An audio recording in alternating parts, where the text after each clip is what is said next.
It's Wednesday, July 30th, AD 2025. This is The Worldview in 5 minutes, written by Jonathan Clark and heard on 140 radio stations and at theworldview.com. I'm Adam McManus.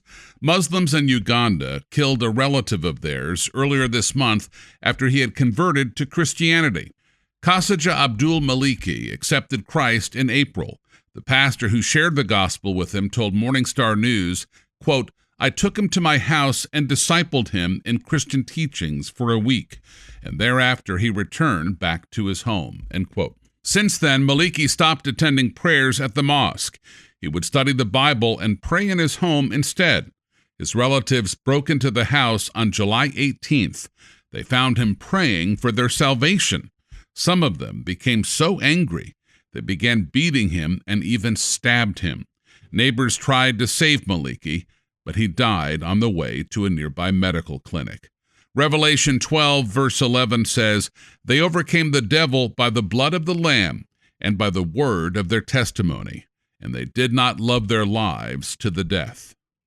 Evangelical Focus reports that Argentina now recognizes evangelical churches.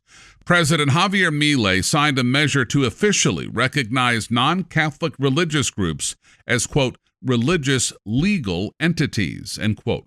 Most people in Argentina still identify as Catholic, but the number of evangelicals has grown in recent years. The Christian Alliance of Evangelical Churches of the Republic of Argentina commented on the new measure. It said, quote, "This was achieved thanks to the efforts, prayers, and perseverance of Christians who have worked with respect, patience, and faith to see this progress for over 30 years, end quote. In the United States, First Liberty Institute released their 2025 Religious Liberty in the States report. The report evaluates states based on 47 religious liberty safeguards. The top state this year was Florida, with a score of 74.6%. The worst state was West Virginia, with a score of 19.6%. Most states fell in the 25 to 50% range.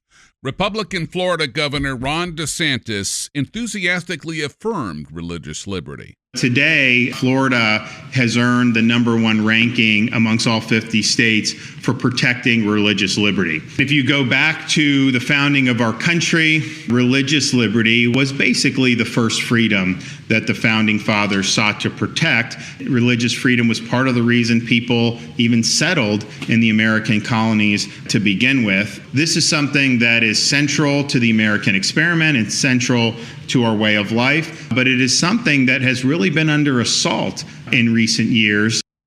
Federal employees can now talk about their faith at work.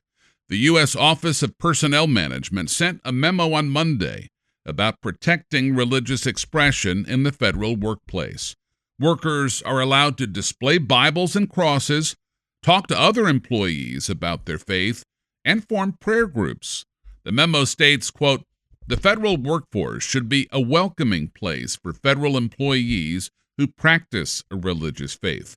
Allowing religious discrimination in the federal workplace violates the law. It also threatens to adversely impact recruitment and retention of highly qualified employees of faith," end quote. Life News reports that Planned Parenthood has closed 33 abortion mills so far this year. This includes one of its locations in the Houston area of Texas, which was known as the largest abortion mill in the Western Hemisphere. Sean Carney with 40 Days for Life said, quote, "The defunding of Planned Parenthood and the closure of abortion centers from coast to coast means that July 2025 will go down as the worst month in Planned Parenthood's history.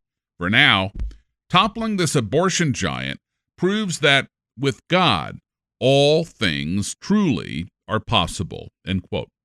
And finally, people are putting more trust in the church, according to a survey from Gallup. 36% of U.S. adults have significant confidence in the church. That's up from 31% in 2022. However, it's down from 66% in 1973, when Gallup first started tracking the percentage. The last year that a majority of Americans had confidence in the church was 2009. Currently, the only institutions that a majority of Americans trust are small business, the military, and science. Proverbs 3 verses 5 and 6 reminds us, "Trust in the Lord with all your heart, and lean not on your own understanding.